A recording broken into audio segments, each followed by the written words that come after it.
পুত্ৰ বোৱাৰী আৰু শহুৰৰ মাজত অবৈধ সম্পৰ্ক চি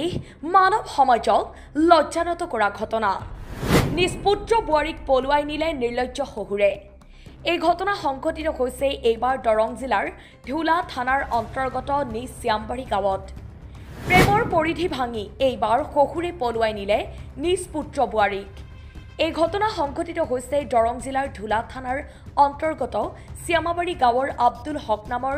লোকেজনে নিজ পুত্ৰ ৰফিকুল ইছলামক 2 বছৰ পূৰ্বে মৰ্ছিদা খাতুনৰ সৈতে সামাজিক ৰীতি নীতিৰে বিয়া কৰাই আনে কিছুদিন পিছৰ পৰাই শহুৰ আৰু পুত্ৰ বোৱাৰীৰ সৈতে গঢ়ি উঠিছিল অবৈধ সম্পৰ্ক অৱশেষত 7 মাহ পূৰ্বে শহুৰ আব্দুল হকে পুত্ৰ বোৱাৰীগৰাকীক পলুৱাই লৈ গৈছিল কৰ্ণাটকত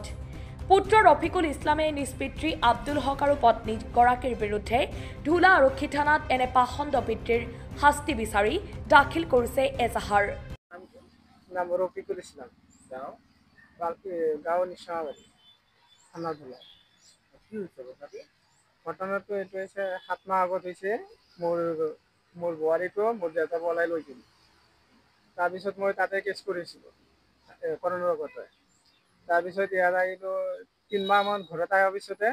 ধুলা থানাতো কেছ কৰিছে ইজাৰি এটা দি কেছ কৰিছে তাৰপিছত আজি ৰাতি 10টা বজাত ফোন মাৰিছিলে থানাৰ পৰা ক'লে তো মাইকে ধৰা পৰিছে তুই ইয়াতে হাৰাই ক'লে সিহঁতে যেন ধৰা পৰিছে সিহঁতে শাস্তি দিব লাগিব মই আইনা আইচলো যেন লৈছোঁ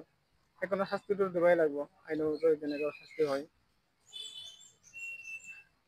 কন্যার নাম কি? কন্যার নাম মুর্শিদা বেগম তোমার ওয়াইফ হ্যাঁ তোমার ওয়াইফ হ্যাঁ আমার ওয়াইফ বিয়া কেতিয়া হচ্ছিল বিয়া 2 বছৰ মান হল ৰাখিছে তাৰপিছত ঘৰত থকাৰ পিছত একো হোৱা নাই এইটো 7 মাহ মান হ'ল এনেকুৱা ঘটনা হৈছে পলাই লৈ যোৱা পলাই লৈ যোৱা 7 মাহ মান হৈছে